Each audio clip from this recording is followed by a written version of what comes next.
The Paris Agreement on Climate Change is a global framework aimed at addressing climate change by limiting global temperature rise. Adopted in 2015, it sets the target of keeping the increase in global average temperature well below 2 degrees Celsius above pre-industrial levels, while striving to limit it to 1.5 degrees Celsius.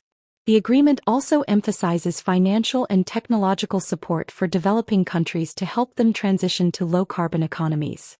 Using a bathtub as an analogy, when the Earth's atmosphere hits 450 parts per million of carbon dioxide, the bathtub will overflow.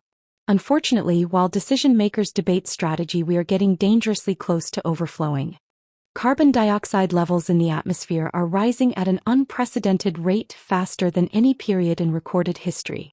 This rapid increase has accelerated global warming and triggering climate impacts, such as extreme weather, sea level rise, and ecosystem disruptions, at a scale and speed that ecosystems and societies are struggling to adapt to. On our current path, by 2035 the impact will be irreversible. We urgently need to stop the flow of carbon dioxide into the atmosphere and actively remove the existing carbon dioxide already present. Climate action encompasses a variety of strategies aimed at mitigating climate change, with carbon capture and renewable energy being central components. However, as scientific understanding evolves, it has become evident that landfill methane emissions significantly contribute to greenhouse gas levels, playing a larger role than previously recognized. By targeting landfill methane emissions, we can make substantial progress in reducing overall atmospheric greenhouse gases. A science-based approach to calculating landfill methane and greenhouse gas emissions is essential in understanding the full impact of the problem. Using the stringent reporting protocols outlined in the Climate Action Standard, we can measure potential emissions and ultimately manage the solutions. The following experiment demonstrates how quickly organic food decays anaerobically into methane gas. Apply mathematical models, we can predict how much and how quickly methane gas is generated.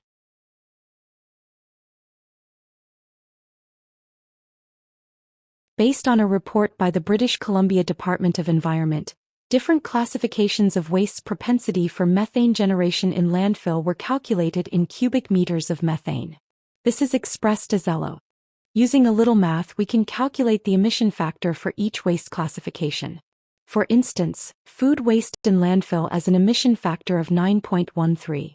What this means is 1 metric ton of food waste disposed in landfill will produce 9.13 metric tons of carbon dioxide pollution. Of the 2 billion metric tons of waste generated annually, 66% is food waste, cardboard, and wood. These waste streams are moderate to highly decomposable and constitute a significant source of greenhouse gas emissions. Looking at just food and cardboard waste and their respective emission factors, if disposed of in landfills, would contribute 10.36 billion metric tons of carbon dioxide pollution. Now let's look at the emissions associated with the oil and gas industry. Putting things into perspective, globally landfills contribute more towards greenhouse gas emissions compared to the entire oil and gas industry. Addressing climate change requires immediate action to reduce carbon emissions wherever possible, not just oil and gas. A strategy of zero waste to landfill not only reduces the amount of greenhouse gas emissions, but also kickstarts a whole new industry, creating jobs and economic development globally. EcoGrowth Environmental, a Canadian company based in Calgary, Alberta, has developed award-winning technologies that help organizations and communities divert waste from landfills and upcycle it into valuable resources.